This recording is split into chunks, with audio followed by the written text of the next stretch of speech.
আসসালামু আলাইকুম দর্শক, 8ই এপ্রিল হতে যাচ্ছে ভাই পূর্ণগ্রাস সূর্যগ্রহণ। এই দিন হঠাৎ করে পৃথিবীর মধ্যে কিছু দেশ দিনের বেলায় অন্ধকার হয়ে যাবে।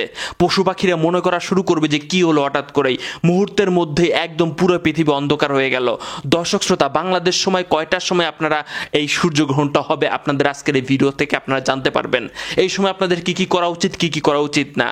দর্শক শ্রোতা, প্রায় দীর্ঘ 50 বছর পর এইরকম আমরা একটা পূর্ণগ্রাস সূর্যগ্রহণ। আপনারা আরো অবাক হবেন জানলে যে এখন থেকে সামনে 125 বছরেও ভাই এইরকম পূর্ণগ্রাস সূর্যগ্রহণ দেখা যাবে না, অর্থাৎ আমাদের জীবন দশায় আমরা আর দেখতে পাবো না। ভাবতে পারতেছেন দর্শক শ্রোতা? এখানে আপনারা জানেন যে পৃথিবী, সূর্য এবং চাঁদ একই সরল রেখায় থাকে, সেই জন্য সূর্যের আলোটা কিন্তু আমরা পাই না। হঠাৎ করে সূর্যের সামনে চাঁদ চলে আসে বা সেই কারণে কিন্তু পৃথিবীর মধ্যে আলো আসতে পারে না।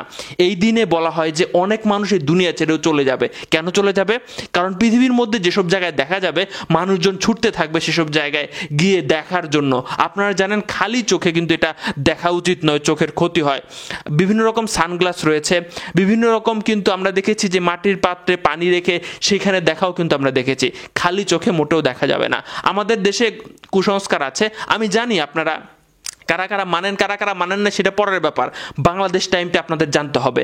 আপনারা জানেন এইবার যে পূর্ণগ্রাস সূর্যগ্রহণটা হবে, যেখানে সবচেয়ে বেশিক্ষণ যাবত ধরে হবে, সেখানকার সময় যদি হিসাব করা যায় 11 ঘন্টা 38 মিনিট। ভাই, আপনারা যদি এইভাবে বাংলাদেশে হয় এতটা সূর্যগ্রহণ এতটা টাইম ধরে, তাহলে কি করবেন? গর্ভবতী মায়েরা এতক্ষণ যাবত না খেয়ে থাকবে, আপনাদের বিভিন্ন জিনিস কাজকর্ম করা যাবে না, আপনারা এরকম পরিস্থিতি ফেলে দিবেন। আমি ভাই ইন্টারনেটে সার্চ দিয়ে কোনো আলেম ওলামাদেরকে এমন দেখি নাই যে বলতেছে যে এই গর্ভবতী মহিলাদের এই করা যাবে না, ওই করা যাবে না, এটা করলে সন্তানের সমস্যা হবে।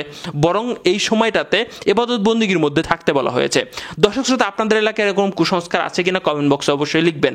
আমি জানি আপনারা মানেন আর না মানেন, আমাকে সময়টা বলতে হবে এবং বাংলাদেশ থেকে আসলে দেখা যাবে কিনা সেটাও বলতে হবে। দর্শক শ্রোতা, আপনি জানেন, আপনি গুগলে যদি এখন সার্চ দেন যে সূর্যগ্রহণ, দেখবেন যে খুব চমৎকার একটা ইফেক্ট দেখা যাচ্ছে। দর্শক শ্রোতা, বাংলাদেশ টাইম কখন আপনারা দেখতে পাবেন এই সূর্যগ্রহণটা? বাংলাদেশ টাইম বলা হচ্ছে যে রাত 9টা 43 মিনিট থেকে রাত 2টা 52 মিনিটের মধ্যে এই সূর্যগ্রহণ হবে, 8ই এপ্রিল, মনে রাখবেন।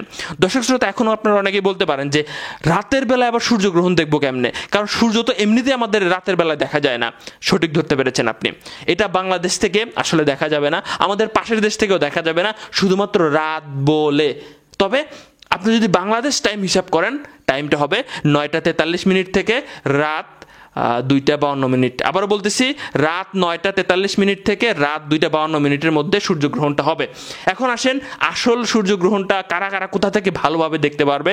বলা হচ্ছে যে মেক্সিকো, যুক্তরাষ্ট্র, কানাডা সহ আরও বেশ কিছু দেশ থেকে খুব ভালোভাবে তারা দেখতে পাবে। দর্শক শ্রোতা, আমরা ভিডিওটা শেয়ার করে দেই।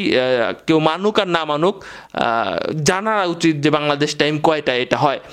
ভিডিওটা শেয়ার করে দিবেন এবং আমরা এই সময় ইবাদত বন্দেগীতে ব্যস্ত থাকা উচিত, যেটা বলবো।